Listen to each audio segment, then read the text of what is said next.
দরজা আটকে পুরো ঘর অন্ধকার করে ফ্লোরে বসে আছে মায়া। মাথা নিচু করে কান্না করছে। বাইরে থেকে সাবিয়া, আম্মা, রিজা সবাই ডাকাডাকি করছে। সাব্বির কিছুক্ষণ পর পর কান্না করছে ভয়ে।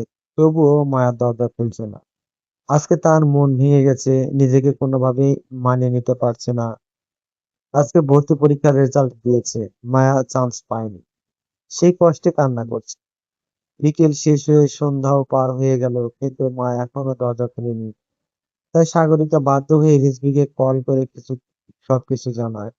রিজভি ঘন্টা খানেকের মধ্যে এসে দরজার সামনে দাঁড়িয়ে মায়াকে ধীরে ধীরে কয়েকটা ডাক দিয়েই মায়া কান্না ভেজা চোখ মুখ নিয়ে দরজা খুলে দিয়ে বাবার বুকে ঝাঁপিয়ে পড়ে।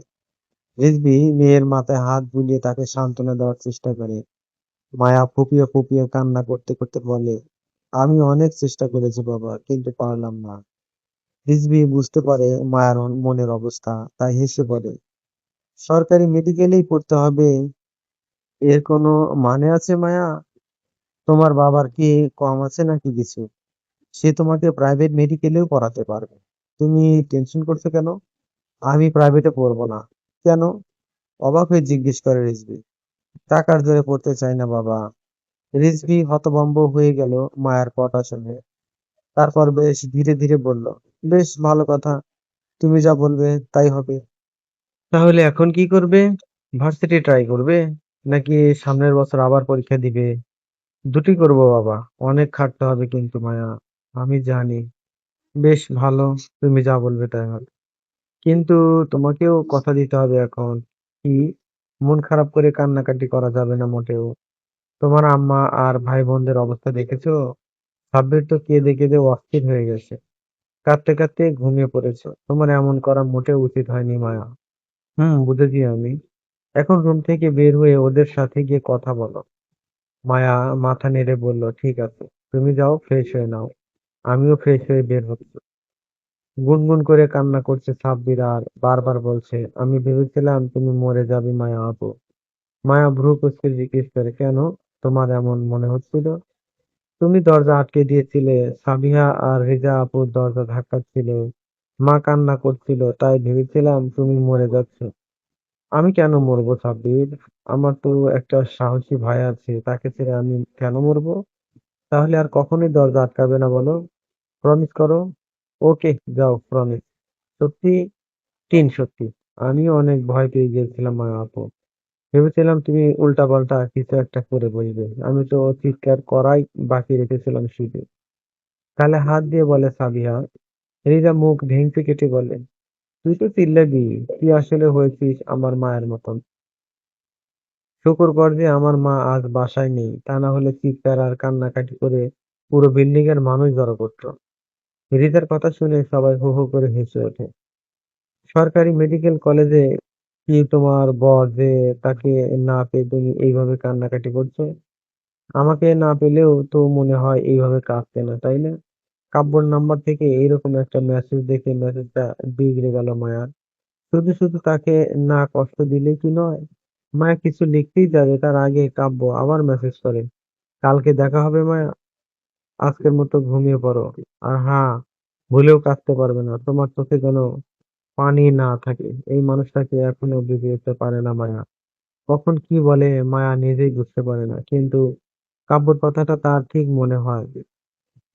এখন তার ঘুমের প্রয়োজন, কিন্তু ঘুমোতে পারছে না। তার মায়ের যে খুব ইচ্ছে ছিল মেয়ে তার মেডিকেলে পড়বে, সেই ইচ্ছেকে বাস্তবে রূপ দিতে পারলো না সে। কিন্তু সে তো চেষ্টা কম করেনি। মা বেঁচে থাকলে হয়তো আজ মায়ের কোলে মাথা রেখে কাঁদতে কাঁদতে ঘুমিয়ে পড়তো, কিন্তু মা তো আর নেই। তাকে জড়িয়ে আদর করে ঘুম পাড়ানোর কেউ নেই। পাশে শুয়ে থাকা সাবিয়াকে মায়া বলে, তুই কাব্যকে কল করে সব জানিয়েছিস? সাবিয়া কিছু না বলে চোখ বন্ধ করে থাকে। মায়া রেগে গিয়ে বলে, ঘুমের ভান ধরবি না সাবিয়া, গুতা মারবো কিন্তু। সত্যি কথা বল। সাবিয়া তড়িঘড়ি চোখ খুলে বলে, হ্যাঁ, বাসার নিচে এসে দাঁড়িয়েছিল ভাইয়া। কি? হুম। তুই বলছস কোন দুঃখে? আমি ভয় পেয়ে গিয়েছিলাম। তাই? মায়া চাইলেও আর কিছু বলতে পারে না। সে তাই লাইট বন্ধ করে ঘুমানোর প্রস্তুতি নেয়। ঠিক সেই সময় দরজা ঠেলে একটা বালিশ হাতে নিয়ে ভিতরে ঢুকে সাগরিকা। তাকে দেখে মায়া বলে, এখানে কি করছো আম্মা? সাবিহাও চোখ দুটো বড় বড় করে বলে, বাবাকে রেখে এখানে কি করছো মা? সাগরিকা দুই মেয়ের বালিশের মাঝখানে বালিশ রেখে শুতে শুতে বলে, তোদের বাবার নাকের সমস্যা হয়েছে, সারা রাত নাক ডাকে, আমি ঘুমোতে পারি না, তাই এখানে এসেছি। কেন, তোমাদের সমস্যা হবে? না, কোনো সমস্যা নেই, তুমি ঘুমাও মা। মায়া, তোর কোনো সমস্যা? না, তুমি এখানে থাকো আম্মা, ভালো। এখন যা, লাইট অফ করে দিয়ে আয়, চোখে বেশি আলো লাগে। মায়া লাইট বন্ধ করে দিয়ে এসে সাগরিকার পাশে গুটিসুটি হয়ে নেড়ে শুয়ে পড়ে।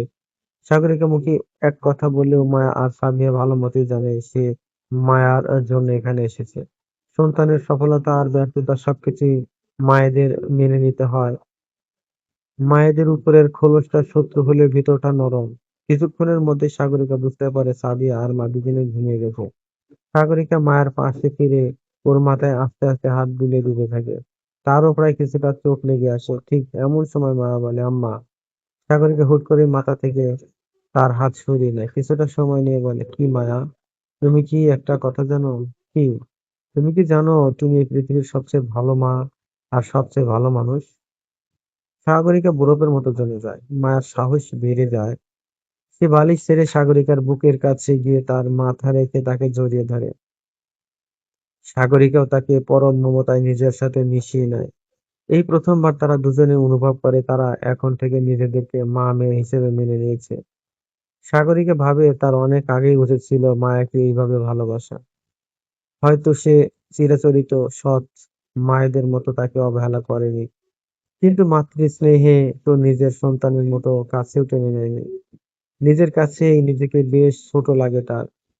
সে অনুভব করে মায়া কাঁদছে, তার চোখের পানির স্পর্শ সে অনুভব করতে পারছে, কিন্তু তার ইচ্ছে করছে না তার চোখের পানি মুছে দিতে। লাভ কি হবে তাতে, বরং সব দুঃখ কষ্টগুলো ধুয়ে মুছে যাক না হয়। এই মেয়েটি তার স্বামীর বায়োলজিক্যাল মেয়ে, কিন্তু তার না। তবে এই মেয়েটিকে একটা সময় ব্লাড দিয়েছিল সাগরিকা। তার নিজের শরীরের রক্ত দিয়ে তাকে বাঁচিয়েছিল সে। তার অবদানই বা কম কিসে? মায়া তারও মেয়ে। একসময় মায়া কাঁদতে কাঁদতে ঘুমিয়ে পড়ে। তবে সাগরিকাকে ছাড়ে না, হয়তো ঘুমের ঘোরে নিজের মা ভেবে এখনো ধরে আছে। সাগরিকা নিজেকে প্রমোদ দেয়, নিজের মা ভেবে কেন ধরবে? মায়া তো তারই মেয়ে, তাকে ভেবেই তো ধরেছে।